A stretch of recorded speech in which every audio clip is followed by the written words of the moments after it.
ಎಲ್ಲರಿಗೂ ನಮಸ್ಕಾರ. ಸೊ ಇವತ್ತಿನ ವಿಡಿಯೋದಲ್ಲಿ ಪ್ರೋಗ್ರಾಮ್ 3 ಬಿ ಎಸ್ ಸಿ ಪ್ರಾಕ್ಟಿಕಲ್ಸಲ್ಲಿ ಬರೋ ಪೇಪರ್ 6.2 ಅಲ್ಲಿ ಬರೋ ಅಕ್ಯೂಡಿಯನ್ ಅಲ್ಗಾರಿದಮ್ ಬಗ್ಗೆ ಪ್ರೋಗ್ರಾಮ್ ಇದೆ. ಸೊ ಆ ಪ್ರೋಗ್ರಾಮನ್ನು ಎಕ್ಸ್ಪ್ಯಾಂಡ್ ಮಾಡ್ಕೊತ ಹೋಗ್ತಾ ಇದ್ದೆ ನಾನು ಈ ವಿಡಿಯೋದಲ್ಲಿ. So before going to the actual program part of the Euclidean algorithm, first we understand the basic meaning of GCD and some basic properties of GCD. So ಈಗ ಫಸ್ಟ್ ಅದರಲ್ಲಿ GCD ಅಂದರೆ ಏನು ಅಂತೇಳಿ ಫಸ್ಟ್ ನಾವು ಅದನ್ನು ಅರ್ಥ ಮಾಡಿಕೊಂಡು ಅದಾದಮೇಲೆ ಅದರ ಪ್ರಾಪರ್ಟೀಸ್ ಏನೇನು ಅಂತ ನೋಡಿಕೊಂಡು ಅದಾದಮೇಲೆ Euclidean algorithm ಬಗ್ಗೆ ಡಿಸ್ಕಸ್ ಮಾಡೋಣ. ಸೊ ಫಸ್ಟು GCD ಅಂದರೆ ಏನು ಅಂತ ನೋಡುವ. So GCD and it is nothing but greatest common divisor. ಈ ಡೆಫಿನೇಷನ್ ಏನು ಹೇಳುತ್ತೆ ಅಂತಂದರೆ A positive integer D is called a GCD of two integers a and b if first point ಏನಾಗಿರಬೇಕು, d divides a and d divides b. So ಯಾವುದೇ ಎರಡು number ಇದೆ, ಎರಡು integer ಇದೆ, ಬೇಸಿಕಾಗಿ ಎರಡು ಇಂಟೀಜರ್ ಅಂದಿದ ತಕ್ಷಣ it could be positive or negative. So both positive ಇರ್ಬೋದು ಅಥವಾ ಯಾವ್ದಾರ ಒಂದು ಪಾಸಿಟಿವ್ ಇನ್ನೊಂದು ನೆಗೆಟಿವ್ ಕೂಡ ಇರ್ಬೋದು, ಎರಡೂ ಕೂಡ ನೆಗೆಟಿವ್ ಇರ್ಬೋದು. ಓಕೆನಾ? ಸೊ ಎರಡು ನಂಬರ್ನ ಅಥವಾ ಎರಡು ಇಂಟೀಜರ್ ಏನು ತಗೊಳ್ತಾ ಇದ್ದೀನಿ, ಎ ಮತ್ತು ಬಿ ಅಂತ ತಗೋತಾ ಇದ್ದೀನಿ. ಆ ಎರಡು ನಂಬರಿಗೆ ನಾನು GCD ಫೈಂಡ್ ಔಟ್ ಮಾಡಬೇಕು ಅಂತಂದರೆ ಇವೆರಡು ಕಂಡೀಷನ್ಸನ್ನು ನಾವು ವೆರಿಫೈ ಮಾಡಬೇಕು. ಸೊ ಫಸ್ಟ್ ಏನು, D should divides A and D should divides B. ಇದರ ಮೀನಿಂಗ್ ಏನು, D should be a common divisor for A and B. So D ಅನ್ನೋದು ಕಾಮನ್ ಡಿವೈಸರ್ ಆಗಿರಬೇಕು, ತಗೊಂಡಿರೋ ಎರಡು ಎಲಿಮೆಂಟ್ ಅಥವಾ ಎರಡು ನಂಬರಿನ ಕಾಮನ್ ಡಿವೈಸರ್ ಆಗಿರಬೇಕು. ನೆಕ್ಸ್ಟ್ ಸೆಕೆಂಡ್ ಪಾಯಿಂಟ್ ಏನು, any C such that C divides A and C divides B ಆಗಿದ್ರೆ then C should be less than or equal to D. So ಅಂದರೆ ಏನು ಇದರ ಅರ್ಥ, any other common divisors of A and B is less than or equal to D. So ಎರಡು D ಬಿಟ್ಟು ಇನ್ನು ಯಾವ್ದಾರ ಒಂದು ನಂಬರ್ ಎ ಮತ್ತು ಬಿ ಎರಡೂ ಡಿವೈಡ್ ಆಗ್ತಿದೆ ಅಂತಂದರೆ ಆ ಸಿ ಅನ್ನೋ ನಂಬರ್ ಡಿಗಿಂತ ಚಿಕ್ಕದಿರಬೇಕು ಅಥವಾ ಡಿಗೆ ಈಕ್ವಲ್ ಇರಬೇಕು. If these two conditions are certified then that integer, in particular the positive integer D is called as GCD of A and B. ಇದು actual definition of GCD. So coming next to some properties of GCD. First property ಏನು ಹೇಳುತ್ತೆ ಅಂತಂದರೆ GCD of A and B is denoted by GCD common ಬ್ರಾಕೆಟ್ಸಲ್ಲಿ A and B, ಅಥವಾ common ಬ್ರಾಕೆಟ್ಸಲ್ಲಿ A ಮತ್ತು B ಅಂತಲೂ A comma B ಅಂತಲೂ ಕೂಡ ರೆಪ್ರೆಸೆಂಟ್ ಮಾಡ್ತೀವಿ, and is always positive. GCD of any two numbers is always A positive. Second property ಏನು ಹೇಳುತ್ತೆ, GCD of 0, a. GCD of 0, a is nothing but absolute value of a. ಅಂದರೆ ಏನಿದೆ ಅರ್ಥ, GCD of 0, -1 ಅಥವಾ -2 ಅಂತಿತ್ತು ಅಂತಂದರೆ ಅದರ GCD ವ್ಯಾಲ್ಯೂ ಏನಾಗುತ್ತೆ, ಪಾಸಿಟಿವ್ ವ್ಯಾಲ್ಯೂ ಆಗಿರುತ್ತೆ. ಅಂದರೆ ಏನು, GCD of 0, -5 is nothing but 5. Again GCD of 0, -11 ಅಂತಂದರೆ 11 ಆಗಿರುತ್ತೆ GCD. ನೆಕ್ಸ್ಟ್ ಇನ್ನೊಂದು ಪ್ರಾಪರ್ಟಿ ಏನು, GCD of A B is same as GCD of -a, b, which is same as GCD of a, b, and is same as GCD of -a, b, which is nothing but GCD of absolute value of a, absolute value of b. So negative numbers positive ನಂಬರ್ಗೆ ಅಂದಿದ ತಕ್ಷಣವೇ GCD same ಆಗಲ್ಲ. For example GCD of 2, 3 ಏನು ಬರುತ್ತೋ will be same for GCD of -2, -6. So ಇದರ meaning ಇದಾಗಿರುತ್ತೆ. Next GCD of any two integers A and B can be expressed as linear combination of A and B. ಅಂದರೆ ಏನು, GCD of A ಬಿನ linear combination of A and B ಅಂತ ಬರೀಬೋದು. ಹೇಗೆ ಅಂತಂದರೆ suppose GCD of A and B is D ಅಂತಾಗಿದ್ರೆ then D is equal to linear combination of A and B. ಅಂದರೆ ಏನು, AX plus BY, where X and Y are integers. These are the basic properties of GCD. So ಇದರಲ್ಲಿ ನಿಮಗೆ program ಪಾರ್ಟಲ್ಲಿ ನಾವು use ಮಾಡೋವಂಥದ್ದು second point ಮತ್ತು third point ಇವೆರಡು ಕೂಡ ನೆನ್ಪಿಟ್ಕೊಂಡಿರಿ. Fourth point ನಾವು next program ಅಂದರೆ ಪ್ರೋಗ್ರಾಮ್ 4 ಅಲ್ಲಿ ಲಾಸ್ಟ್ ಪ್ರಾಪರ್ಟಿನ ಯೂಸ್ ಮಾಡ್ಕೋತೀವಿ. ಸೊ ಇವೆರಡು ಪಾಯಿಂಟ್ ನೀವು ಚೆನ್ನಾಗಿ ನೆನ್ಪಿಟ್ಕೊಂಡಿರಬೇಕು ಬಿಫೋರ್ ಗೋಯಿಂಗ್ ಟು ಯೂಕ್ಲಿಡಿಯನ್ ಅಲ್ಗಾರಿದಮ್ಗೆ ಹೋಗೋಕ್ಕಿಂತ ಮುಂಚೆ ಸೆಕೆಂಡ್ ಪಾಯಿಂಟ್ ಮತ್ತು ಥರ್ಡ್ ಪಾಯಿಂಟ್ ಎರಡು ನೆನಪಿರಬೇಕು. ಸೊ ಅಂದ್ರೆ ಏನು, ಫಸ್ಟ್ ಸೆಕೆಂಡ್ ಪಾಯಿಂಟ್ ಏನು, G C D of 0, a is nothing but absolute value of a and G C D of a, b same as G C D of -a, -b. So ಅದರ minus combination ತಗೊಂಡ್ರು ಕೂಡ same ಆಗಿರುತ್ತೆ ಅನ್ನೋದು ನಿಮಗೆ ಚೆನ್ನಾಗಿ ಗೊತ್ತಿರಬೇಕು. So ಇವೆರಡು point ನೆನ್ಪಿಟ್ಕೊಂಡಿದ್ದೀರಾ ಅಂತ ಅಂದ್ಕೊಂಡು ನೆಕ್ಸ್ಟ್ ಮೂವಿಂಗ್ ಟು ಅಲ್ಗಾರಿದಮ್ ಏನು ಹೇಳುತ್ತೆ ಅನ್ನೋದನ್ನ ನೋಡುವ. ಸೊ ಏನು ಹೇಳುತ್ತೆ, algorithm is nothing but a method, ಒಂದು standard method. Usually C programming ಅಲ್ಲಿ ನಾವು ಫಸ್ಟ್ ಯಾವುದೇ ಒಂದು ಕಮಾಂಡ್ ಬರೆಯುವಾಗ ಅಲ್ಗಾರಿದಮ್ ಅಂತ ಇಲ್ಲಿ ಯೂಸ್ ಮಾಡ್ತೀವಿ. ಸಿ ಪ್ರೋಗ್ರಾಮ್ ಅಥವಾ C++, ಜಾವಾ ಅದರಾದರೆ ನೀವು ಪ್ರೋಗ್ರಾಮಿಂಗ್ ಲ್ಯಾಂಗ್ವೇಜಸ್ ಅಂತ ಬಂದಾಗ ಸೊ ಫಸ್ಟ್ ಕೋಡ್ ಬರೆಯೋಕ್ಕಿಂತ ಮುಂಚೆ ಅಲ್ಗಾರಿದಮ್ ಅಂತ ಕರಿತೀವಿ. ಸೊ ಅಲ್ಗಾರಿದಮ್ ಅಂದ್ರೆ ಬೇಸಿಕ್ ಮೀನಿಂಗ್ ಏನು ಅಂತಂದ್ರೆ it is a method. So ಯಾವ ಮೆಥಡ್ ಅಲ್ಲಿ ಸಾಲ್ವ್ ಮಾಡಬೇಕು ಅನ್ನೋದನ್ನ ಅಲ್ಗಾರಿದಮ್ ಅಂತ ಕರಿತೀವಿ. ಸೊ GCD ಫೈಂಡ್ ಔಟ್ ಮಾಡೋ ಮೆಥಡ್ ಏನಂತಿದೆಯೋ ಅದನ್ನ ನಾವು ಯೂಕ್ಲಿಡಿಯನ್ ಅಲ್ಗಾರಿದಮ್ ಅಂತೇಳಿ ಕರಿತೀವಿ. ಓಕೆ, ಸೊ ಆ ಮೆಥಡ್ ಏನು ಹೇಳುತ್ತೆ ಅಂತ ನೋಡೋಣ. ಇಫ್ ಅಥವಾ it is a method to compute GCD of 2 integers and is based on the principle of invariance of GCD when larger number is replaced by remainder obtained when larger number is divided by the smaller number. ಅಂದ್ರೆ ಏನು, if a and b are 2 integers provided b should greater than or equal to a and b is equal to a cube plus r with 0 is less than or equal to r and less than a, then GCD of a, b is equal to GCD of a, r. ಇದು method ಹೇಳುತ್ತೆ. ಅಂದರೆ ನಾವು ಯಾವ್ದಾರ ಎರಡು number ಅಥವಾ a, b ಅನ್ನೋ ಎರಡು ನಂಬರ್ಗೆ ನಾನು GCD ಫೈಂಡ್ ಔಟ್ ಮಾಡಬೇಕು ಅಂತಂದರೆ ಅದರ ಫೈಂಡ್ ಔಟ್ ಮಾಡಬೇಕು ಅಂದರೆ ಲಾರ್ಜರ್ ನಂಬರ್ ಏನಿರುತ್ತೋ ಅದನ್ನು ಸ್ಮಾಲರ್ ನಂಬರಿಂದ ಡಿವೈಡ್ ಮಾಡಬೇಕು. ಆ ರಿಮೈಂಡರ್ ಏನು ಬರುತ್ತೋ ಅದನ್ನ ಆರ್ ಅಂತ ತಗೊಳ್ಳೋಣ. So GCD of a, b is same as GCD of a, r.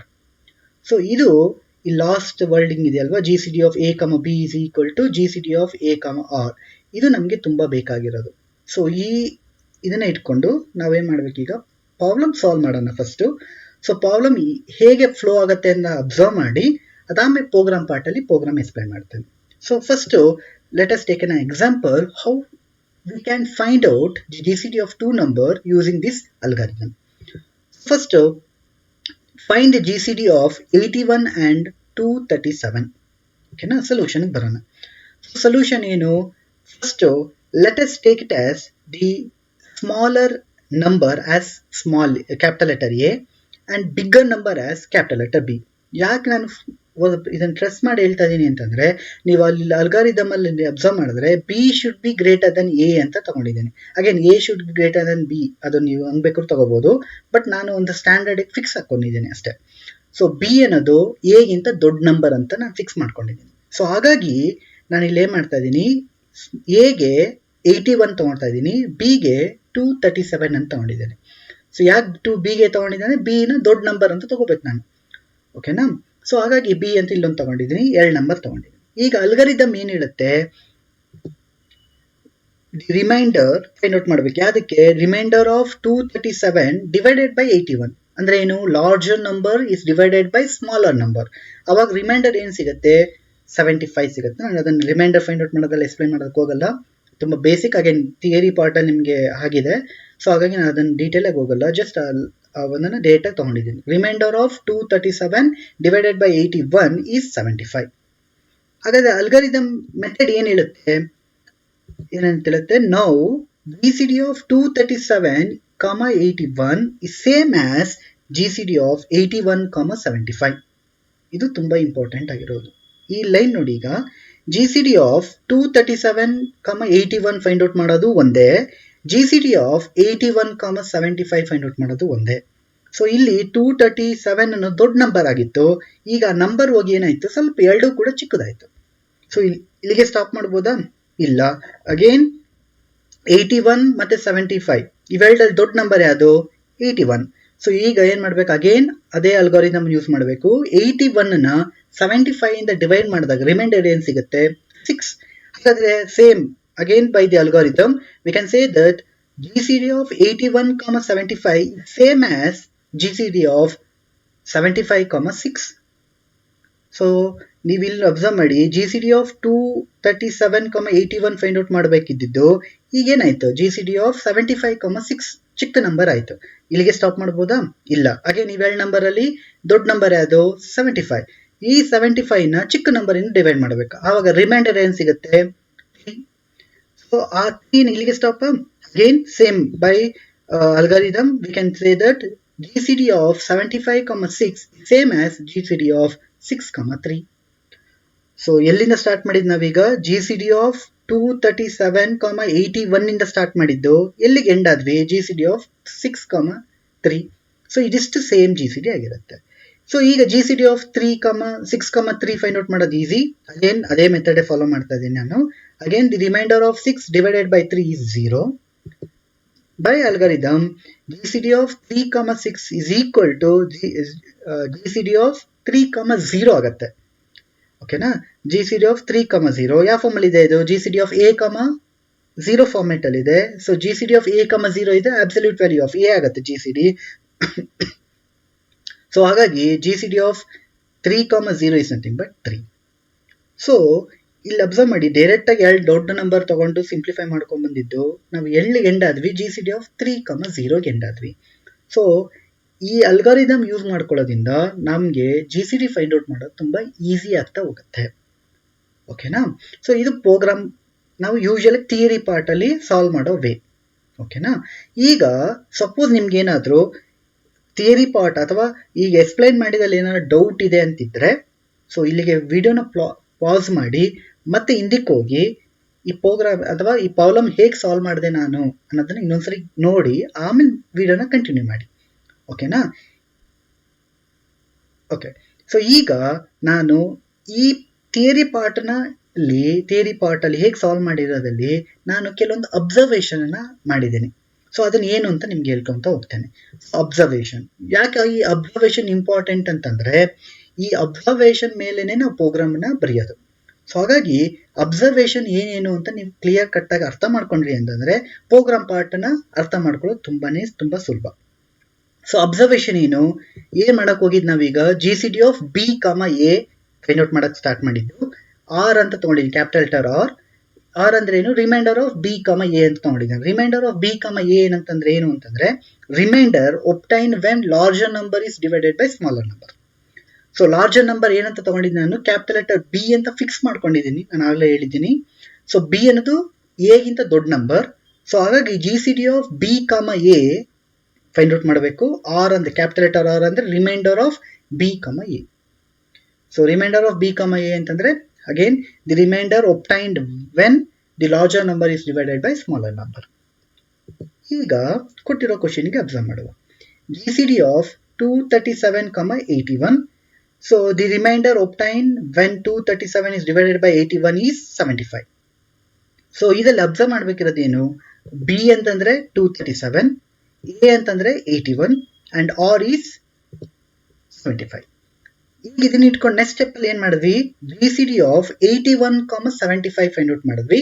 And the larger number is divided by smaller number ಅಂದ್ರೆ 81 is divided by 75 ಮಾಡಿದಾಗ ರಿಮೈಂಡರ್ ಏನ್ ಬಂತು? 6. ಸೊ ಈಗ ಇದರಲ್ಲಿ ಏನ್ ಅಬ್ಸರ್ವ್ ಮಾಡ್ಬೇಕಿರೋದು ಅಂತಂದ್ರೆ, ಈಗ ಫಸ್ಟ್ ಸ್ಟೆಪ್ ಮತ್ತೆ ಸೆಕೆಂಡ್ ಸ್ಟೆಪ್ ಎರಡೂ ಕೂಡ ಕಂಪೇರ್ ಮಾಡ್ತಾ ಇದ್ದೀನಿ. ಸೊ ಇದು ತುಂಬಾ ಇಂಪಾರ್ಟೆಂಟ್. ಫಸ್ಟ್ ಸ್ಟೆಪ್ ಮತ್ತೆ ಸೆಕೆಂಡ್ ಸ್ಟೆಪ್ ನ ಎರಡು ಕಂಪೇರ್ ಮಾಡ್ತಿದ್ದೀನಿ. ಸೊ ಇಲ್ಲಿ ಏನಾಗಿದೆ? GCD of 237,81 ಅಂತ ಇದ್ದಿದ್ದು ಫಸ್ಟ್ ಸ್ಟೆಪ್ ಅಲ್ಲಿ A ಜಾಗದಲ್ಲಿ ಇದ್ದಿದ್ದು ಸೆಕೆಂಡ್ ಸ್ಟೆಪ್ ಅಲ್ಲಿ ಏನಾಗಿದೆ? B ಜಾಗಕ್ಕೆ ಬಂದಿದೆ. ತುಂಬಾನೇ ಇಂಪಾರ್ಟೆಂಟ್ ಇದು ಅಬ್ಸರ್ವೇಷನ್. A ಜಾಗದಲ್ಲಿ ಇದ್ದಿದ್ದು ಫಸ್ಟ್ ಸ್ಟೆಪ್ ಅಲ್ಲಿ A ಜಾಗದಲ್ಲಿ ಇದ್ದಿದ್ದು ಸೆಕೆಂಡ್ ಸ್ಟೆಪ್ ಅಲ್ಲಿ B ಜಾಗಕ್ಕೆ ಬಂದಿದೆ. ಓಕೆನಾ? ಹಾಗಾದ್ರೆ 75 ಎಲ್ಲಿಂದ ಬಂದಿದೆ? 75 ಅನ್ನೋದು R ಇನ ವ್ಯಾಲ್ಯೂ, ಅದು A ಜಾಗದಲ್ಲಿ ಬಂದಿದೆ. ತುಂಬಾ ಇಂಪಾರ್ಟೆಂಟ್ ಈ ಅಬ್ಸರ್ವೇಷನ್. ಏನ್ ಮಾಡಿದ್ದೀನಿ ನಾನು ಈಗ ಇಲ್ಲಿ? A ಜಾಗದಲ್ಲಿ ಇದ್ದಿದ್ದನ್ನ B ಜಾಗಕ್ಕೆ ಬರ್ಕೊಂಡಿದ್ದೀನಿ, A ಜಾಗದಲ್ಲಿ ಇದ್ದಿದ್ದನ್ನ R ವ್ಯಾಲ್ಯೂ ಬರ್ಕೊಂಡಿದ್ದೀನಿ. ಓಕೆನಾ? ನೆಕ್ಸ್ಟ್ ಈಗ ಹಾಗೆ ಥರ್ಡ್ ಸ್ಟೆಪ್ಗೆ ಹೋಗುವ. GCD of 75,6 ಅಂಡ್ ರಿಮೈಂಡರ್ ಏನ್ ಸಿಕ್ಕಿದೆ? 75 divided by 6 ಅಂದ್ರೆ ರಿಮೈಂಡರ್ ಏನು? 3. ಈಗ ಇಲ್ಲಿ ಅಗೇನ್ ಅಬ್ಸರ್ವ್ ಮಾಡಿ, ಫಸ್ಟ್ ಸೆಕೆಂಡ್ ಸ್ಟೆಪ್ ಅಲ್ಲಿ A ಜಾಗದಲ್ಲಿ ಏನಿತ್ತು ಅದು ಥರ್ಡ್ ಸ್ಟೆಪ್ ಅಲ್ಲಿ B ಜಾಗ ಬಂದಿದೆ. ಅಗೇನ್ ಎ ಜಾಗದಲ್ಲಿ ಇದ್ದಿದ್ದು ಏನಾಗಿದೆ 6 ಆರ್ ವ್ಯಾಲ್ಯೂ ಬಂದಿದೆ. ಓಕೆನಾ. ಸೊ ಈಗ fourth step G C D of 3, 6 R value ಏನಾಗಿದೆ 0. ಸೊ ಆರ್ ವ್ಯಾಲ್ಯೂ 0 ಅಂತ ಗೊತ್ತು. ಈಗ ಥರ್ಡ್ ಸ್ಟೆಪ್ ಅಲ್ಲಿ ಎ ವ್ಯಾಲ್ಯೂ ಏನಿತ್ತು ಅದು ನೆಕ್ಸ್ಟ್ ಸ್ಟೆಪ್ ಅಲ್ಲಿ ಬಿ ವ್ಯಾಲ್ಯೂಗೆ ಬಂದಿದೆ. ಆರ್ ವ್ಯಾಲ್ಯೂ ಏನಿತ್ತು ಥರ್ಡ್ ಸ್ಟೆಪ್ ಅಲ್ಲಿ ಅದು ಎ ಜಾಗ ಬಂದಿದೆ. ಅಗೇನ್ ನೆಕ್ಸ್ಟ್ ಸ್ಟೆಪ್ ಹೋಗುವ ಜಿ ಸಿ ಡಿ ಆಫ್ 3, 0 3 ಅಂತ ಬಂದಿದೆ. ಇಲ್ಲಿ ಅಬ್ಸರ್ವ್ ಮಾಡಿ, ನೆಕ್ಸ್ಟ್ ಪ್ರೀವಿಯಸ್ ಸ್ಟೆಪ್ ಅಲ್ಲಿ ಏನಾಗಿತ್ತು ಆರ್ ವ್ಯಾಲ್ಯೂ 0 ಆಗಿತ್ತು. ಸೊ ಈಗ ಜಿ ಸಿ ಡಿ ಅನ್ನೋದು ಏನಾಗ್ತಿದೆ 3 ಆಗಿದೆ. ಸೊ ಜಿ ಸಿ ಡಿ ಅನ್ನೋ 3 ಅಂತಂದ್ರೆ ಏನು, G C D of 3, 0 is nothing but 3 ಅಂದ್ರೆ ಏನು, 3 ಏನು ಯಾವ ಜಾಗದಲ್ಲಿದೆ ಬಿ ಜಾಗದಲ್ಲಿದೆ. ಸೊ ಮೆಥಡ್ ಫಾಲೋ ಮಾಡ್ಕೊಂತ ಬಂದಿದ್ದೀನಿ. ಲಾಸ್ಟ್ ಅಲ್ಲಿ ಜಿ ಸಿ ಡಿ ವ್ಯಾಲ್ಯೂ ಎಲ್ಲಿ ಸ್ಟೋರ್ ಆಗಿದೆ ಅಥವಾ ಎಲ್ಲಿ ಬಂದಿದೆ ವ್ಯಾಲ್ಯೂ ಬಿ ಎಲ್ಲಿದೆ. ನಾನು ಯಾಕೆ ಇದೇ ರೀತಿ ಹೇಳ್ತಾ ಇದ್ದೀನಿ ಅಂತಂದ್ರೆ ನಾನು ಪ್ರೋಗ್ರಾಮ್ ಪಾರ್ಟ್ ಅಲ್ಲಿ ಈ ಲಾಜಿಕ್ ನ ಯೂಸ್ ಮಾಡಿದ್ದೀನಿ. ಸೊ ಹಾಗಾಗಿ ಆ ಕಾರಣಕ್ಕೆ ನಾನು ಬಿ ಅಲ್ಲಿ ಇದೆ ಅಂತ ಹೇಳ್ತಾ ಇದ್ದೀನಿ. ಸೊ ದಟ್ ನಿಮ್ಮ ಪ್ರೋಗ್ರಾಮ್ ಪಾರ್ಟ್ಗೆ ಲಿಂಕ್ ತಗೊಳ್ತಾ ಇದ್ದೀನಿ ಇಲ್ಲಿಂದಾನೆ. ಓಕೆ. ಸೊ ಈಗ ಅಬ್ಸರ್ವೇಷನ್ ಅನ್ನು ಇನ್ನೊಂದ್ಸರಿ ನೋಡುವ. ಸೊ ಯಾವಾಗ ನಾನು ಅಬ್ಸರ್ವೇಷನ್ ಅನ್ನ ಅಥವಾ ಜಿ ಸಿ ಡಿ ಬಂದಿದೆ ಅಂತ ನನಗೆ ಹೆಂಗ್ ಗೊತ್ತಾಗುತ್ತೆ, only when the remainder is 0. ಇದು ತುಂಬಾ ಇಂಪಾರ್ಟೆಂಟ್ ಅಬ್ಸರ್ವೇಷನ್. ರಿಮೈಂಡರ್ 0 ಬಂದಿದೆ ಅಂತಂದ್ರೆ ನನಗೆ ಜಿ ಸಿ ಡಿ ಬಂದಾಗಿದೆ ಅಂತ ಅರ್ಥ. ನೋಡಿ ಫಸ್ಟ್ ಸ್ಟೆಪ್ ಅಲ್ಲಿ ಜಿ ಆರ್ ವ್ಯಾಲ್ಯೂ ಏನಾಗಿದೆ ರಿಮೈಂಡರ್ 75 0 ಅಲ್ಲ. ಸೊ ಹಾಗೆ ಕಂಟಿನ್ಯೂ ಮಾಡಿದೆ. ಕಂಟಿನ್ಯೂ ಅಂದ್ರೆ ಏನು, ಬಿ ಜಾಗದಲ್ಲಿ ಎ ಜಾಗದಲ್ಲಿ ಇದ್ದಿದ್ದನ್ನ ಬಿ ಜಾಗಕ್ಕೆ ಬರ್ಕೊಂಡೆ. ನೆಕ್ಸ್ಟ್ ಎ ಜಾಗಕ್ಕೆ ಆರ್ ವ್ಯಾಲ್ಯೂ ತಗೊಂಡೆ. ಆಗ ತಗೊಂಡು ಕಂಟಿನ್ಯೂ ಮಾಡಿದೆ. ಆರ್ ವ್ಯಾಲ್ಯೂ 6 ಬಂತು 0 ಅಲ್ಲ. ಸೊ ಹಾಗಾಗಿ ಮತ್ತೆ ಕಂಟಿನ್ಯೂ ಮಾಡಿದೆ. ಏನ್ ಕಂಟಿನ್ಯೂ ಮಾಡಿದ್ದು, ಬಿ ಜಾಗಕ್ಕೆ ಎ ವ್ಯಾಲ್ಯೂ ಬರ್ಕೊಂಡೆ. ನೆಕ್ಸ್ಟ್ ಎ ಜಾಗಕ್ಕೆ ಆರ್ ವ್ಯಾಲ್ಯೂ ಬರ್ಕೊಂಡೆ. ನೆಕ್ಸ್ಟ್ ರಿಮೈಂಡರ್ 3 ಬಂದಿದೆ. 3 ನಾಟ್ ಈಕ್ವಲ್ ಟು 0. ಸೊ ಹಾಗಾಗಿ ಮತ್ತೆ ಸ್ಟೆಪ್ ನ ಫಾಲೋ ಮಾಡಿದೆ. ಅಗೇನ್ ಹೇಗೆ ಬರ್ಕೊಂಡೆ, ನೆಕ್ಸ್ಟ್ ಸ್ಟೆಪ್ ಅಲ್ಲಿ ಬಿ ಜಾಗಕ್ಕೆ ಎ ವ್ಯಾಲ್ಯೂ ಬರ್ಕೊಂಡೆ. ನೆಕ್ಸ್ಟ್ ಎ ಜಾಗಕ್ಕೆ ಆರ್ ವ್ಯಾಲ್ಯೂ ಬರ್ಕೊಂಡಿದ್ದೀನಿ. ಈಗ ರಿಮೈಂಡರ್ 0 ಬಂದಿದೆ. ಸೊ ರಿಮೈಂಡರ್ 0 ಬಂದಿದೆ ಅಂದ್ರೆ ಇಂಡಿಕೇಶನ್ ಏನದದ್ದು ಜಿ ಸಿ ಡಿ ಬಂದಿದೆ ಅಂತ ಅರ್ಥ. ಸೊ ಹಾಗಾದ್ರೆ ಈ ಪ್ರೊಸೀಜರ್ ಅನ್ನ ನಾನು ಎಲ್ಲಿವರೆಗೂ ರಿಪೀಟ್ ಮಾಡಬೇಕು, ನೀಟಾಗಿ ಕೇಳಿಸ್ಕೊಳ್ಳಿ. ಈ ಪ್ರೊಸೀಜರ್ ನ ಎಲ್ಲಿವರೆಗೂ ರಿಪೀಟ್ ಮಾಡಬೇಕು, until and unless the remainder value is 0. 0 ಬರೋವರೆಗೂ ರಿಪೀಟ್ ಆಗಬೇಕು. ಅಂದ್ರೆ 0 ಬರೋವರೆಗೂ ನಾನು ಇದೇ ಪ್ರೊಸೀಜರ್ ಅನ್ನ ಫಾಲೋ ಮಾಡ್ಕೊಂತ ಹೋಗ್ಬೇಕು. ಸೊ ಈಗ ಅಬ್ಸರ್ವೇಷನ್ ಏನು, ಒಟ್ಟು 3 point observation, 4 point. So 4 point ನೀವು ಅಬ್ಸರ್ವ್ ಮಾಡಿದ್ರೆ ಪ್ರೋಗ್ರಾಮ್ ಪಾರ್ಟ್ ಬರೆಯೋದು ತುಂಬಾ easy. So first point 1. So point 1 ಅಲ್ಲಿ ಏನು ಅಬ್ಸರ್ವ್ ಮಾಡಬೇಕು, ಫಸ್ಟ್ ಸ್ಟೆಪ್ ಅಲ್ಲಿ ಏನ್ ಮಾಡಬೇಕು, remainder of B, A find out ಮಾಡಬೇಕು ಫಸ್ಟ್ ಸ್ಟೆಪ್. ಸೆಕೆಂಡ್ ಸ್ಟೆಪ್ ಅಲ್ಲಿ ಏನು, ಬಿ ಜಾಗಕ್ಕೆ ಎ ವ್ಯಾಲ್ಯೂ ತಗೋಬೇಕು. ಥರ್ಡ್ ಸ್ಟೆಪ್ ಏನು, ಎ ಜಾಗಕ್ಕೆ ಆರ್ ವ್ಯಾಲ್ಯೂ ತಗೋಬೇಕು. ಫೋರ್ತ್ ಸ್ಟೆಪ್ ಏನು, ಬಂದಿರೋ ಅಥವಾ ಎಲ್ಲಿವರೆಗೂ ತಗೋಬೇಕು, ಈ ತರ ಆರ್ ವ್ಯಾಲ್ಯೂ 0 ಬರೋವರೆಗೂ ತಗೋಬೇಕು. 0 ಬಂದಿದ ತಕ್ಷಣನೇ ಜಿ ಸಿ ಡಿ ಎಲ್ಲಿರುತ್ತೆ, ಯಾವ ಜಾಗದಲ್ಲಿ ಇರುತ್ತೆ, ಬಿ ಅನ್ನೋ ಜಾಗ ಅಥವಾ ಈ ಫಸ್ಟ್ ಎಲಿಮೆಂಟ್ ಇದೆ ಅಲ್ವಾ, ಈ ಜಾಗದಲ್ಲಿ ಆನ್ಸರ್ ಜಿ ಸಿ ಡಿ ಇರುತ್ತೆ. ಓಕೆನಾ. ಅಗೇನ್ ಈ ಅಬ್ಸರ್ವೇಷನ್ ನಿಮ್ಗೆ ಏನಾದ್ರು ಕನ್ಫ್ಯೂಷನ್ ಇದೆ ಅಂತಂದ್ರೆ ವಿಡಿಯೋ ಪಾಸ್ ಮಾಡಿ, ಇಲ್ಲಿ ಮುಂದಕ್ಕೆ ಹೋಗ್ಬೇಡಿ, ಇಲ್ಲಿಗೆ ಪಾಸ್ ಮಾಡಿ ಒಂದಿಷ್ಟು ಮುಂದಕ್ಕೆ ಹಿಂದಕ್ಕೆ ಬಂದು ಏನೇನು ಹೇಳಿದ್ದೀನಿ ಅನ್ನೋದನ್ನ ನೀಟಾಗಿ ಇನ್ನೊಂದ್ಸರಿ ಅರ್ಥ ಮಾಡ್ಕೊಳ್ಳಿ. ಸೊ ಇದಿಷ್ಟು ಪ್ರಾಬ್ಲಮ್ ಸಾಲ್ವ್ ಮಾಡಿದ್ದು, ಅಬ್ಸರ್ವೇಷನ್ ಮಾಡಿದ್ದು, ಎರಡೂ ಕೂಡ ಕನ್ಫರ್ಮ್ ಆಗಿ ಅರ್ಥ ಆಗಿದೆ ಅಂದ್ರೆ ಮಾತ್ರ ಪ್ರೋಗ್ರಾಮ್ ಪಾರ್ಟ್ಗೆ ಮೂವ್ ಮಾಡಿ. ಇಲ್ಲ ಅಂತಂದ್ರೆ ಅಗೇನ್ ಹಿಂದಕ್ಕೆ ಬಂದು ಅವೆರಡು ಪಾರ್ಟನ್ನ ಅರ್ಥ ಮಾಡ್ಕೊಳ್ಳಿ. ಇವೆರಡು ಪಾರ್ಟ್ ಅರ್ಥ ಆಯ್ತು ಅಂತಂದ್ರೆ ಪ್ರೋಗ್ರಾಮ್ ಬರೆಯೋದು ತುಂಬಾನೇ ಸುಲಭ. ಸೊ ನಿಮ್ಗೆ ಗೊತ್ತಾಗಿದೆ ಅಂತ ಅನ್ಕೊಂಡು ಈಗ ಪ್ರೋಗ್ರಾಮ್ ಪಾರ್ಟ್ ಅಥವಾ ಕೋಡ್ ಹೇಗೆ ಬರೀಬೇಕು, ಮ್ಯಾಕ್ಸಿಮದಲ್ಲಿ ಕೋಡ್ ಹೇಗೆ ಬರೀಬೇಕು by what are the observation made in this problem. So ಇದೇ ಅಬ್ಸರ್ವೇಷನ್ ನ ಇಟ್ಕೊಂಡು ನಾನೀಗ ಪ್ರೋಗ್ರಾಮ್ ಪಾರ್ಟ್ ಬರ್ತಾ ಇದ್ದೇನೆ. ಸೊ ಯೂಶಲಿ ಮ್ಯಾಕ್ಸಿಮದಲ್ಲಿ ಕಮೆಂಟ್ ಬರೀತಿರೋದ್ರಿಂದ ಫಸ್ಟ್ ಕಮೆಂಟ್ ಏನಾಗಿರುತ್ತೆ, ಯಾವಾಗಲೂ ಕಿಲ್ ಆಲ್ ಆಗಿರುತ್ತೆ. ಕಿಲ್ ಆಲ್ ಕೆಲಸ ಏನು, ಪ್ರೀವಿಯಸ್ ಪಾರ್ಟ್ ಅಲ್ಲಿ ಎಕ್ಸಿಕ್ಯೂಟ್ ಆಗಿರೋ ವ್ಯಾಲ್ಯೂಸ್ ಅಥವಾ ಪ್ರೋಗ್ರಾಮ್ ಅಲ್ಲಿ ಏನಾದ್ರು ಸ್ಟೋರ್ ಆಗಿದ್ರೆ ಅದಷ್ಟು ವ್ಯಾಲ್ಯೂನ ಕ್ಲಿಯರ್ ಮಾಡುತ್ತೆ.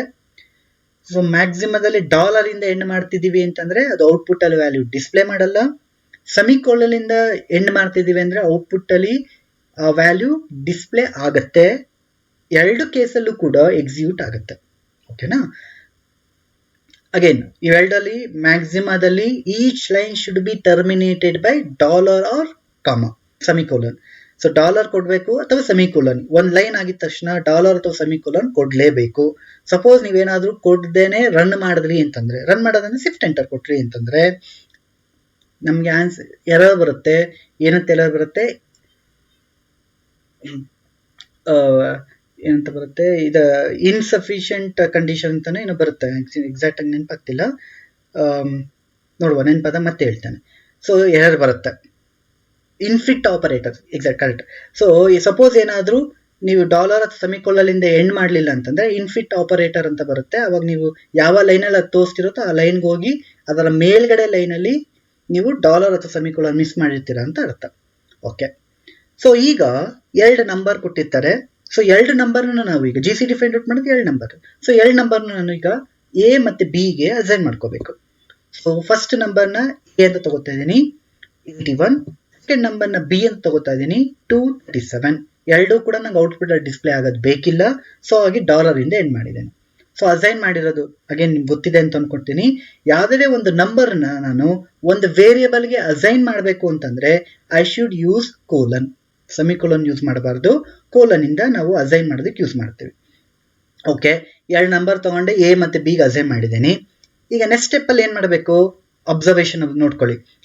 ಅಬ್ಸರ್ವೇಷನ್ ಏನು, first point we need to find remainder of B comma A. B ಅಂದ್ರೆ ಏನು, ದೊಡ್ಡ ನಂಬರ್, ಎ ಅಂತಂದ್ರೆ ಚಿಕ್ಕ number. So remainder of B comma A find out ಮಾಡಿದ್ವಿ. ಆಮೇಲೆ ಏನು ಮಾಡ್ಬೇಕು, ನೆಕ್ಸ್ಟು ನೀಡ್ ಟು ರೀಪ್ಲೇಸ್ ಅಥವಾ we need to change the value A to B. ಅಂದ್ರೆ ಏನು, ಬಿ ಜಾಗಕ್ಕೆ ಎ ವ್ಯಾಲ್ಯೂ ತಗೊಂಡು ಇಟ್ಕೋಬೇಕು. ಅಂದ್ರೆ ಏನು, ಬಿ ಶುಡ್ ಅಸೈನ್ ಟು ಅಥವಾ A should assign to B. ಅಂದ್ರೆ ಅದನ್ನ ಹೆಂಗ್ ಬರಿತೀವಿ, ಬಿ ಕೋಲನ್ ಎ ಅಂತ ಬರ್ಕೋತೀವಿ. ನೆಕ್ಸ್ಟ್ ಅಬ್ಸರ್ವೇಷನ್ ಏನು, ಎ ವ್ಯಾಲ್ಯೂಗೆ ಆರ್ ವ್ಯಾಲ್ಯೂ ತಗೋಬೇಕು. ಸೊ ಎ ಕೋಲನ್ ಆರ್ ಅಂತ ತಗೊಂಡಿವಿ. ಸೊ ಅಬ್ಸರ್ವೇಷನ್ ಅಲ್ಲಿ 3 ಪಾಯಿಂಟ್ ಇತ್ತು. ಸೊ 3 ಪಾಯಿಂಟ್ ಬರೆದಿದ್ದೀನಿ. ಫಸ್ಟ್ ಪಾಯಿಂಟ್ ಏನು, ರಿಮೈಂಡರ್ ಫೈಂಡ್ ಔಟ್ ಮಾಡಬೇಕಿತ್ತು. ಸೆಕೆಂಡ್ ಪಾಯಿಂಟು ಬಿ ಇರೋ ಕಡೆ ಎ ವ್ಯಾಲ್ಯೂ ಬರ್ಕೋಬೇಕು. ಥರ್ಡ್ ಪಾಯಿಂಟು ಎ ಇರೋ ಕಡೆ ಆರ್ ವ್ಯಾಲ್ಯೂ ಬರ್ಕೋಬೇಕು. ಆರ್ ಅಂದ್ರೆ ರಿಮೈಂಡರ್. ಸೊ ಇದಿಷ್ಟು ಆಯ್ತು. ಇದಿಷ್ಟು ಆದ್ಮೇಲೆ ಎಲ್ಲಿವರೆಗೂ ರಿಪೀಟ್ ಮಾಡ್ಬೇಕು ಈ ಪೊಸಿಷನ್ ಅನ್ನ, ಎಲ್ಲಿವರೆಗೂ ರಿಪೀಟ್ ಆಗಬೇಕು, R value not equal to 0 ಬರೋವರೆಗೂ ರಿಪೀಟ್ ಆಗಬೇಕು. ಎಲ್ಲಿಗೆ ಸ್ಟಾಪ್ ಆಗಬೇಕಾಗಾದ್ರೆ ಆರ್ ವ್ಯಾಲ್ಯೂ 0 ಬಂದ್ರೆ ಸ್ಟಾಪ್ ಆಗಬೇಕು. ಸೊ ಹಾಗಾದ್ರೆ ಪ್ರೊಸೀಜರ್ ಎಲ್ಲಿವರೆಗೂ ರಿಪೀಟ್ ಆಗಬೇಕು, R value not equal to 0 ಆದರೆ ಪ್ರೊಸೀಜರ್ ರಿಪೀಟ್ ಆಗಬೇಕು. ಸೊ ಹಾಗಾದ್ರೆ ಯಾವ ಲೂಪ್ ಯೂಸ್ ಮಾಡಬೇಕು, ಒಂದು ವ್ಯಾಲ್ಯೂ ಅಥವಾ ಒಂದು ಕಂಡೀಷನ್ ಫಾಲ್ಸ್ ಆಗೋವರೆಗೂ ರಿಪೀಟ್ ಆಗಬೇಕು. ಆವಾಗಾದ್ರೆ ಯಾವ ಲೂಪ್ ಆಗ್ತೀರಾ, the loop is while. So while R is not equal to 0 do. While R not equal to 0 do ಏನ್ ಕೆಲಸ ಮಾಡಬೇಕು, ಆರ್ ಕೋಲನ್ ಅಂದ್ರೆ ಆರ್ಗೆ ಅಸೈನ್ ಮಾಡ್ಕೋತಾ ಇದ್ದೀನಿ remainder of B comma A. ಅದ್ರ ಜೊತೆಲೆ ನೆಕ್ಸ್ಟ್ ಕೂಡ ನಾನು ಬಿ ವ್ಯಾಲ್ಯೂಗೆ ಎ ವ್ಯಾಲ್ಯೂ ಅಸೈನ್ ಮಾಡ್ಬೇಕಂದ್ರೆ ಸಪರೇಟೆಡ್ ಬೈ ಕಾಮ ಹಾಕಬೇಕು. R colon remainder of B comma A comma B colon A comma A colon R. So ಇದಿಷ್ಟು ಕೆಲಸ ಆದರೆ ವೈ ಲೂಪ್ ಮುಗಿಯುತ್ತೆ. ಸೊ 0 ಬರುತ್ತೆ ಅಂತಂದ್ರೆ ಸ್ವಲ್ಪ ಲೂಪ್ ಎಕ್ಸಿಕ್ಯೂಟ್ ಆಯ್ತು, 2-3 ಆಯ್ತು, ಆರ್ ವ್ಯಾಲ್ಯೂ 0 ಆಯ್ತು. ಆರ್ ವ್ಯಾಲ್ಯೂ 0 ಆಯ್ತು ಅಂದ್ರೆ ಕಂಡೀಷನ್ ಫಾಲ್ಸ್ ಆಗ್ತಿದೆ. ಕಂಡೀಷನ್ ಫಾಲ್ಸ್ ಆಗ್ತಿದೆ ಅಂದ್ರೆ ಔಟ್ಪುಟ್ ಬರಬೇಕು, ಆಚೆ ಬರಬೇಕು ಲೂಪಿಂದ. ಸೊ ಲೂಪಿಂದ ಆಚೆ ಬಂದಾಗ ಏನಾಗಬೇಕು, ಪ್ರಿಂಟ್ ಆಗಬೇಕು. ಸೊ ಪ್ರಿಂಟ್ ಆಗಬೇಕಂದ್ರೆ ಪ್ರಿಂಟ್ ಸ್ಟೇಟ್ಮೆಂಟ್ ಕೊಡಬೇಕು. ಅಗೇನ್ ರಿಮೈಂಡರ್ ಆನ್ಸರ್ ಎಲ್ಲಿ ಸ್ಟೋರ್ ಆಗಿರುತ್ತೆ, ಬಿ ಎಲ್ಲಿ ಸ್ಟೋರ್ ಆಗಿರುತ್ತೆ. ಹಾಗಾಗಿ print GCD of A and B is B. So this completes the program part. So ಏನೇನು ಮಧ್ಯದಲ್ಲಿ ಜಾಗ ಇದೆಯಲ್ಲ ಇದೆ, ಅದಕ್ಕೆ ಸರ್ ಒಂದು ಕಂಡೀಷನ್ಸ್ನ ಕೆಲವೊಂದು ಪಾಯಿಂಟ್ನ ಆ್ಯಡ್ ಮಾಡಬೇಕು. ಇಷ್ಟೇ ಪ್ರೋಗ್ರಾಮ್ ಪಾರ್ಟಲ್ಲಿ ಇರೋದು. ಸೊ ಆ ಖಾಲಿ ಜಾಗದಲ್ಲಿ ಏನು ಹಾಕ್ಕೋಬೇಕು ಅಂತಂದರೆ, ನೀವು ಎ ಮತ್ತು ಬಿ ವ್ಯಾಲ್ಯೂ ಅಬ್ಸರ್ವ್ ಮಾಡಿ. ಎ ಬಿ ಎರಡು ಕೂಡ ಕ್ಯಾಪಿಟಲ್, ಅಂದರೆ ಎರಡು ಕೂಡ ಪಾಸಿಟಿವ್ ನಂಬರ್ಸ್ ಆಗಿದೆ. Suppose A value negative, B value negative, ಅಥವಾ A value negative, B value positive, or B value positive, A value positive, B value negative. ಈ condition ಇದ್ದಾಗ ಪ್ರೋಗ್ರಾಮ್ ಪಾರ್ಟ್ ನಾವು ಕೆಲಸ ಏನು ಮಾಡೋದು, ನಮ್ಮ ಕೆಲಸನ ಸುಲಭ ಮಾಡ್ಕೊಳ್ಳೋದಕ್ಕೋಸ್ಕರ ನಾವು ಪ್ರೋಗ್ರಾಮ್ ಪಾರ್ಟ್ನ ಬರಿತೇವೆ. ಸೊ ಹಾಗಾಗಿ ನಾನು ಎರಡು ವ್ಯಾಲ್ಯೂನು ಕೂಡ ನಾನೀಗ ಪಾಸಿಟಿವ್ ತಗೋಬೇಕು. ಯಾಕಂದರೆ GCD of A comma B is nothing but GCD of absolute value of A comma absolute value of B. So ಹಾಗಾಗಿ ನಾವೇನ್ ಮಾಡ್ಬೇಕೀಗ, we need to take absolute value for those. Absolute values for those ಅಂದ್ರೆ ಏನು, capital letter A ಅಂತ ತಗೋತಾ ಇದ್ದೀನಿ ನಾನು, ಅದನ್ನ ಏನಂತ ತಗೋತಾ ಇದ್ದೀನಿ, A B S of A. A B S ಅಂದ್ರೆ ಆಬ್ಸಲ್ಯೂಟ್ ವ್ಯಾಲ್ಯೂ ಯಾವ್ದದ್ದು, ಎ ವ್ಯಾಲ್ಯೂ. ಬಿ ಏನು, absolute value of small letter B.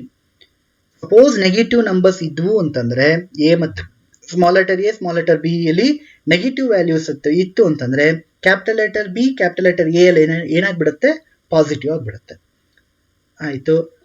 Suppose A value ದೊಡ್ಡದಿದ್ದು ಬಿ ವ್ಯಾಲ್ಯೂ ಚಿಕ್ಕದಿದ್ರೆ, ಸಪೋಸ್ ಎ ವ್ಯಾಲ್ಯೂ 237 ಇದೆ, ಬಿ ವ್ಯಾಲ್ಯೂ 81 ಇದೆ, ಅವಾಗ್ಲೂ ಕೂಡ G C D of A comma B is same. Step properties ಅಲ್ಲಿ second point, third point. G C D ಈಗ ನಾನು program explain ಮಾಡಿದ್ದೆ ಅಥವಾ ನಾವು ಅರ್ಥ ಮಾಡ್ಕೊಂಡು ಹೇಗೆ, ಬಿ ದೊಡ್ಡ ನಂಬರ್ ಇರಬೇಕು, ಎ ಚಿಕ್ಕ ನಂಬರ್ ಇರಬೇಕು.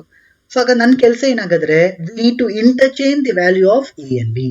ಎ ವ್ಯಾಲ್ಯೂನ ಬಿಗೆ ತಗೋಬೇಕು, ಬಿ ವ್ಯಾಲ್ಯೂನ ಎ ತಗೋಬೇಕು. ಆಗ ಇಂಟರ್ಚೇಂಜ್ ಮಾಡ್ಕೊಂಡ್ಬಿಟ್ರೆ ನನ್ನ ಕೆಲಸ ಸುಲಭ ಆಗುತ್ತೆ. ಅಂದ್ರೆ ಬಿ ಯಾವಾಗಲೂ ದೊಡ್ಡ ನಂಬರೇ ಬರಬೇಕು, ಎ ಜಾಗದಲ್ಲಿ ಯಾವಾಗಲೂ ಸ್ಮಾಲ್ ನಂಬರೇ ಬರಬೇಕು. ಸೊ ಅದಕ್ಕಾಗಿ ಏನು ಕಂಡೀಷನ್ ತಗೋತಾ ಇದ್ದೀನಿ, if B is less than or equal to A. ಅಂದ್ರೆ ಏನು, ಬಿ ಅನ್ನೋದು ಎ ಗಿಂತ ಕಮ್ಮಿ ಇತ್ತು ಅಂತಂದ್ರೆ ನಾನು ಏನ್ ಮಾಡಬೇಕು, ಎ ಒಂದು ಡಮ್ಮಿ ವೇರಿಯಬಲ್ ಅಂತ ಕನ್ಸ್ಟ್ರಕ್ಟ್ ಮಾಡ್ಕೋತಾ ಇದ್ದೀನಿ, ಸಿ ಅನ್ನೋ ವೇರಿಯಬಲ್ ತಗೋತಾ ಇದ್ದೀನಿ, ಸಿ ಜಾಗಕ್ಕೆ ಬಿ ತಗೊಂಡ್ಬರ್ತೀನಿ, ಬಿ ಜಾಗಕ್ಕೆ ಎ ತಗೊಂಡ್ಬರ್ತೀನಿ, ಎ ಜಾಗಕ್ಕೆ ಸಿ ತಗೊಂಡ್ಬರ್ತೀನಿ. ಇದನ್ನ ಅರ್ಥ ಮಾಡ್ಕೊಳ್ಳೋದು ಹೇಗೆ ಅಂತಂದ್ರೆ, ಸೊ ನನ್ನ ಹತ್ರ 2 ಚೇರ್ ಇದೆ, chair number A, chair number B, ಎರಡೇ ಚೇರ್ ಇದೆ. ಸೊ ನಾನೀಗ ಇಬ್ರು ನಾನು ಇಂಟರ್ಚೇಂಜ್ ಮಾಡಬೇಕು, ಎ ಜಾಗಕ್ಕೆ ಬಿ ತಗೋಬೇಕು, ಬಿ ಜಾಗಕ್ಕೆ ಎ ವ್ಯಾಲ್ಯೂನ ತಂದು ಕುಣಿಸ್ಬೇಕು.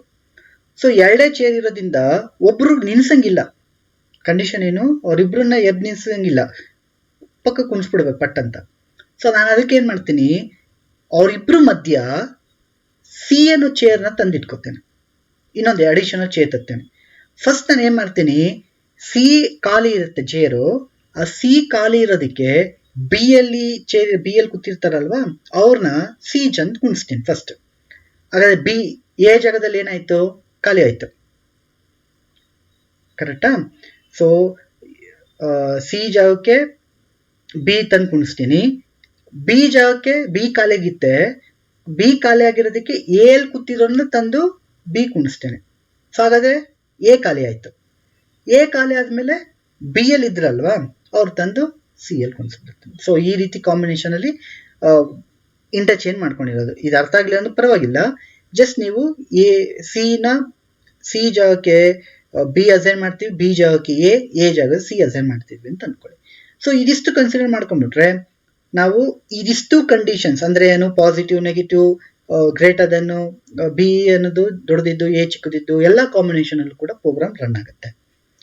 ಸೊ ಇದಿಷ್ಟು ರನ್ ಆಗಿತ್ತು, ಔಟ್ಪುಟ್ ಏನ್ ಬರಬೇಕು, G C D of 81 and 233 is 3.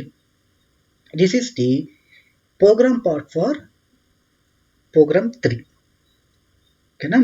So ತುಂಬಾ ಈಸಿ ಇದೆ. ಸೊ ಅಬ್ಸರ್ವೇಷನ್ ನೀವು ನೀಟಾಗಿ ಅರ್ಥ ಮಾಡ್ಕೊಂಡ್ರಿ ಅಂತಂದ್ರೆ ಪ್ರೋಗ್ರಾಮ್ ಪಾರ್ಟ್ ಈಸಿ ಆಗುತ್ತೆ. ಓಕೆನಾ? ಸೊ ಇದಿಷ್ಟು ಪ್ರೋಗ್ರಾಮ್ 3 ರಿಲೇಟೆಡ್ ಆಗಿ ಪ್ರೋಗ್ರಾಮ್ ಕೋಡ್. ಸೊ ನೆಕ್ಸ್ಟ್ ಇನ್ನೊಂದು ವಿಡಿಯೋದಲ್ಲಿ I am going to discuss about program 4. ಓಕೆನಾ? ಸೊ ಗೊತ್ತಾಗ್ಲಿಲ್ಲ ಅಂತಂದ್ರೆ ವಿಡಿಯೋನ ಇನ್ನೊಂದ್ಸಲ ಪಾಸ್ ಮಾಡ್ಕೊಂಡು ಅರ್ಥ ಮಾಡ್ಕೊಳ್ಳಿ. ಐ ಥಿಂಕ್ ಎಲ್ಲರಿಗೂ ಕ್ಲಿಯರ್ ಆಗಿ ಅರ್ಥ ಆಗಿದೆ ಅಂತ ಅನ್ಕೋತೇನೆ. ಸೊ ಇಲ್ಲಿಗೆ ಈ ವಿಡಿಯೋನ ಎಂಡ್ ಮಾಡ್ತೇನೆ. Thank you and be safe and happy. Thank you all.